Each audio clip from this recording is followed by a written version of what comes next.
Hello, it is July the 4th. Happy July the 4th to all of my American friends. So, the main thing that I want to discuss today, we want to do a little update, see where everything is at. But I also want to talk a little bit about a couple of the things that I did to reduce the initial cost of the build. So, these are things that I did now that allow me to do future upgrades. So when I have more money, these are things that I could do later on. So one of the main things that I did is I would have liked to do a 2-story house, or what I really want to do is do a beautiful covered rooftop terrace on top of this house. But, just due to I could have taken all of the money that I had for this project and sunk it into the house and come out with the most amazing, fabulous house you could ever imagined, with all of the finishes exactly the way I want it the day I move in. Or I could have split that money in half and actually built 2 buildings.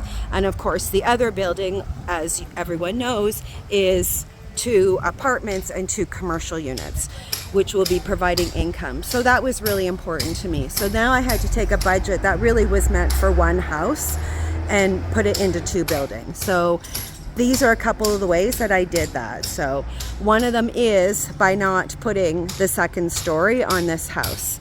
So that, again, it's something that I can always do in the future. And for me, probably a rooftop terrace. I don't need the extra house space. I'm doing a 2-bedroom, 2-bathroom home, which is going to be big enough for me. Certainly the house is designed that if anybody wanted to in the future, they could easily put an entire 2nd story on. So with just 1 story, the house is 1,300 square feet. So if we did 2 stories, you'd have a, large house, 2,600 square feet.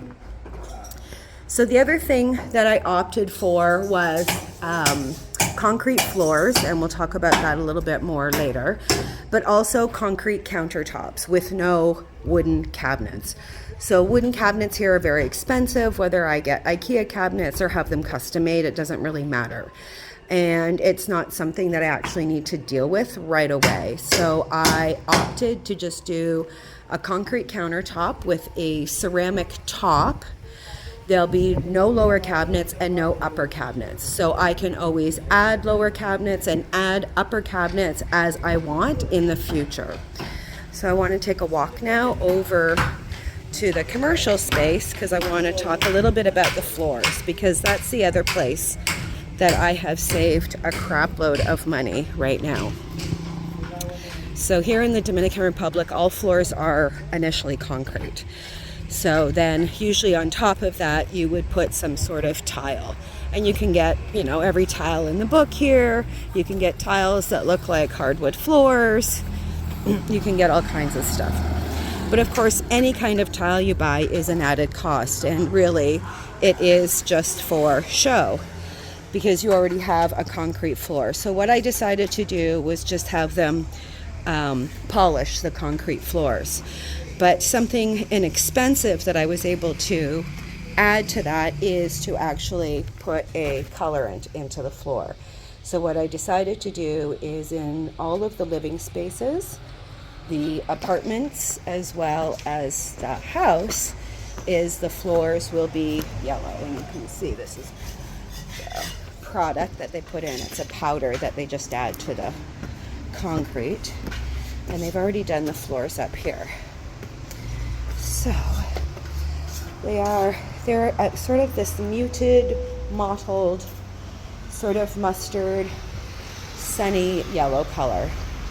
So for me, it was a nice enough color that it was adding and not taking away from the nice white walls, but it's going to add a little bit of character, and they could fall right through into the apartment. So into the kitchen. You can see both of the apartments now have their floors. And we did a discussion today about the type of tiles that we're going to be doing in the shower. So again, I did opt for tiles in the shower. The entire shower, everything you see there that's bare, will be tiled.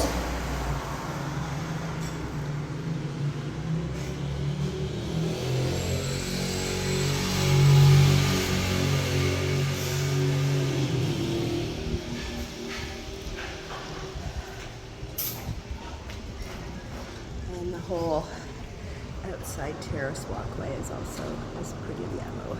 So I'm quite happy with the yellow. When I first saw it, I was a little, oh, it's quite yellow. But I'm actually quite used to it now. I think it looks pretty good.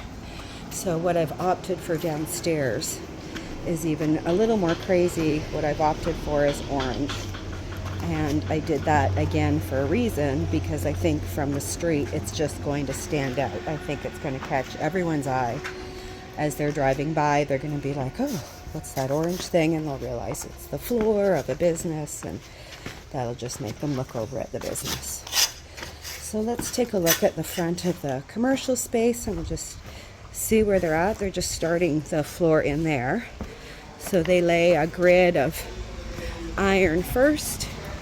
So we've got a window here going into the Comado. They're working on electrical in here, as well as these outside floors.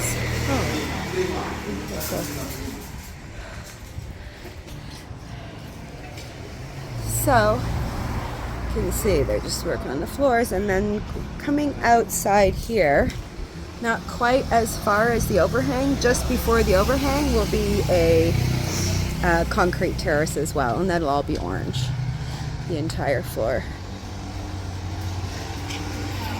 So more electrical work going on, more floors going on.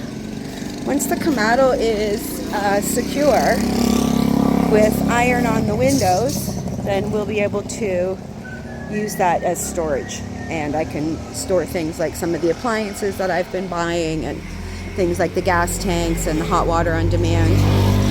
So this guy here at the bottom of the stairs is just building just like a little closet. So it'll actually be the water closet. It'll hold the propane tank for the 2 on-demand water heaters, 1 for each apartment, and it'll also fuel the 2 stoves in the kitchen.